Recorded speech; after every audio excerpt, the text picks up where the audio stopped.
രണ്ട് വിഭാഗത്തിലുള്ള ആളുകളാണ് ലോകത്തിലുള്ളത്. ഒന്ന് സ്വയം കുറ്റപ്പെടുത്തുന്നവരും,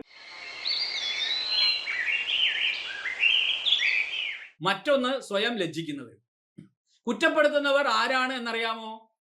ഈ ഫോണാണ് എൻ്റെ ഈ പ്രശ്നങ്ങൾക്കെല്ലാം കാരണം. ഈ നെറ്റ്ഫ്ലിക്സ് ആണ് എൻ്റെ എല്ലാ പ്രശ്നത്തിനും കാരണം. ഈ വാട്സാപ്പ് ആണ് എല്ലാ പ്രശ്നങ്ങൾക്കും കാരണം. ഈ വിഭാഗക്കാര് ആരാണെന്നറിയാമോ? കുറ്റപ്പെടുത്തുന്നവരാ. നിങ്ങൾ ഇങ്ങനെ പറയാറുണ്ടോ? എൻ്റെ ഫോണാണ് ഈ പ്രശ്നങ്ങൾക്ക് കാരണം, ഞാൻ ഇതൊന്നും പഠിക്കാത്തതിൻ്റെ കാരണം ഈ ഫോണാണ്, അല്ലെ ഫേസ്ബുക്കാണ്, യൂട്യൂബാണ് എന്നൊക്കെ പറയാറുണ്ടോ? നമ്മൾ ഇതിൻ്റെ സെൻസേഷൻസ് തിരിച്ചറിയാൻ പറ്റാത്തത് കൊണ്ടാണ് ഇങ്ങനെ ചെയ്യുന്നത്. നമ്മുടെ ഇമോഷൻസ് എങ്ങോട്ടാണ് പോകുന്നത്, എങ്ങനെയാണ് പോകുന്നത് എന്നൊക്കെ പറഞ്ഞു തരുന്ന ഒരു വിഭാഗം ആളുകളുണ്ട്. അവർ പറയും അത് ഫോണാണ് എല്ലാത്തിനും കാരണം എന്നൊക്കെ. കമ്പനികളിൽ സ്ലാക്ക് എന്ന് പറയുന്ന ഒരു സംവിധാനമുണ്ട്. ആളുകളുടെ ജോലിയെ നിർണ്ണയിക്കുന്ന, അവരെന്താണ് ചെയ്യുന്നത് എന്നുള്ള, അവർ എങ്ങോട്ട് പോകുന്നു എന്നെല്ലാം രേഖപ്പെടുത്തുന്ന ഒരു സോഫ്റ്റ്വെയർ ആണ് സ്ലാക്ക്. അതിനെ വരെ കുറ്റം പറയുന്നവർ ധാരാളമുണ്ട്. ചിലർ പറയും ഈ പുതിയ ടെക്നോളജി വന്നതാണ് എല്ലാറ്റിനും കാരണം.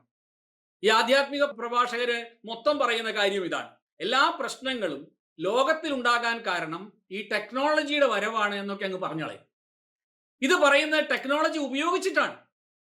ഞാനിപ്പോൾ ഈ ഫോൺ ഉപയോഗിച്ചുകൊണ്ടാണ്, അല്ലെങ്കിൽ ഞാനിത് റെക്കോർഡ് ചെയ്യുന്ന ക്യാമറ ഉപയോഗിച്ചുകൊണ്ടാണ് ഇതെല്ലാം പറയുന്നത്. ഗ്യാസ് ഉപയോഗിച്ചിട്ടാണ് നമ്മൾ പറയുന്നത്, ബുക്ക് ചെയ്തിട്ടാണ് പറയുന്നത് ഗ്യാസ് എന്ന് പറയുന്ന ടെക്നോളജി ഉപയോഗിക്കാൻ പാടില്ല. ടി വിയിൽ എല്ലാം കണ്ടുകൊണ്ടാണ് പറയുന്നത് ടി വി കാണാൻ പാടില്ല. അങ്ങനെയല്ല എങ്കിൽ ഇവരൊക്കെ വല്ല കാട്ടിലും പോയി ജീവിക്കേണ്ടി വരും. കാരണം ടെക്നോളജി ഇവിടെ എല്ലായിടത്തും ഉണ്ട്. രണ്ടാമത്തെ ആളുകൾ, അതായത് ഏത് വിഭാഗത്തിൽപ്പെട്ടവരാണെന്ന് അറിയാമോ? അവര് ഭയങ്കര മടിയന്മാരാണ്, മടിച്ചിയാണ്, ഞാൻ അലസയാണ്, ഞാൻ അതിൽ വളരെ ലജ്ജിക്കുന്നുണ്ട് എന്ന് പറയുന്ന വിഭാഗക്കാരാണ് ഇവര്. ഇങ്ങനെയുള്ള ഈ രണ്ട് വിഭാഗം ആളുകളോടും എനിക്ക് പറയാനുള്ളത്, നിങ്ങളെയും കുറ്റപ്പെടുത്തരുത്, ഈ ഉപകരണങ്ങളെയും കുറ്റപ്പെടുത്തരുത്. ശ്രദ്ധ തിരിച്ചു വരാൻ ഇതൊന്നും ആവശ്യമില്ല. കാരണം എന്താണെന്ന് അറിയാമോ? നിങ്ങൾ ഒരു ദിവസം രാവിലെ മുതൽ ഫോൺ നോക്കുന്നില്ല എന്ന് വന്നാൽ കള്ളുകുടി മാറ്റുവാൻ സാധിക്കുമോ? ശ്രദ്ധയെ തിരിച്ചു കൊണ്ടുവരുവാൻ ഇതൊന്നും കൊണ്ട് സാധിക്കില്ല. ശ്രദ്ധയെ തിരിച്ചു കൊണ്ടുവരാൻ നമ്മൾ വളരെയധികം പരിശ്രമിക്കേണ്ട മറ്റ് ചില തലങ്ങളുണ്ട്. നിങ്ങളെ കുറ്റപ്പെടുത്തേണ്ട കാര്യമൊന്നും അതിനില്ല. നിങ്ങളൊന്നുമല്ല അതിന് കാരണം. യഥാർത്ഥത്തിൽ പ്രധാനപ്പെട്ട ഒരു കാര്യം എന്തെന്ന് വെച്ചാൽ, നിങ്ങൾക്ക് എന്തെങ്കിലും ഒരു കാര്യത്തിൽ ശ്രദ്ധ വെക്കണമെങ്കിൽ അതിൽ നിങ്ങൾക്ക് നല്ലൊരു ജിജ്ഞാസ ഉണ്ടായാൽ മാത്രം. ശ്രദ്ധയുണ്ടാക്കണമെങ്കിൽ അതിൻ്റെ ആദ്യ പടി എന്നത്, നമുക്ക് എവിടെയാണോ ശ്രദ്ധ വെക്കേണ്ടത് അതിനെക്കുറിച്ച് ഒരു ക്യൂരിയോസിറ്റി, അതിനെക്കുറിച്ചൊരു ജിജ്ഞാസ ഉണ്ടാവുക എന്നതാണ്. ഇപ്പോൾ വേദം പഠിക്കുകയാണെന്ന് കരുതുക. അപ്പോൾ എന്താണ് ഈ വേദം എന്ന് പറഞ്ഞാൽ, എന്താണ് അതിൽ ശ്രദ്ധിക്കേണ്ടത്, എന്താണ് ഉപാസന എന്ന് പറഞ്ഞാൽ, അല്ലെങ്കിൽ മെഡിറ്റേഷൻ ആണോ അത്? ഇങ്ങനെ നമുക്കൊരു ക്യൂരിയോസിറ്റി ഉണ്ടാക്കിയെടുക്കാൻ ശ്രമിക്കുക. ഇതാണ് ഒന്നാമത്തെ കാര്യം. എന്താണോ ശ്രദ്ധിക്കേണ്ടത് അതിനെക്കുറിച്ച് ജിജ്ഞാസ ഉണ്ടാക്കുക.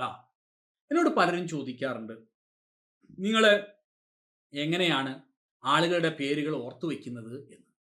ഞാൻ പറയും, അതിൽ വലിയ കാര്യമൊന്നുമില്ല. നമ്മൾ ഇപ്പോൾ ഒരാളുടെ പേര് ഓർക്കണമെന്ന് വെച്ചാൽ, ഉദാഹരണത്തിന് ഒരാൾ എനിക്കൊരു മെസ്സേജ് അയച്ചു, അതിൽ ഒരാളുടെ പേരുണ്ട്, അപ്പോൾ എനിക്ക് ആ പേര് ഓർത്തു വയ്ക്കണം. അപ്പോൾ ഞാൻ അവരെ പരിചയപ്പെട്ടാൽ, നിങ്ങൾ എവിടെയാണ് ജോലി ചെയ്യുന്നത്, നിങ്ങൾ ഏത് നാട്ടുകാരിയാണ് എന്നൊക്കെ ചോദിക്കുമ്പോൾ നിങ്ങൾ എന്നല്ല പറയാം, മറിച്ച് 10 പ്രാവശ്യം ആ പേരങ്ങ് പറയും. 10 പ്രാവശ്യം ഞാൻ ഓരോ പേരുകളും പറയുമ്പോൾ ഒരു സ്ഥലത്ത് നിന്ന് പോകുമ്പോഴേക്കും ഒരു 25 ആളുടെ പേരുകൾ ഓർമ്മയിൽ നിറയും. എല്ലാവരോടും പേരുകൾ എടുത്തു പറയാൻ നമുക്ക് സാധിക്കും. അതിൽ വലിയ മിറക്കിൾ, അത്ഭുതങ്ങളൊന്നുമില്ല.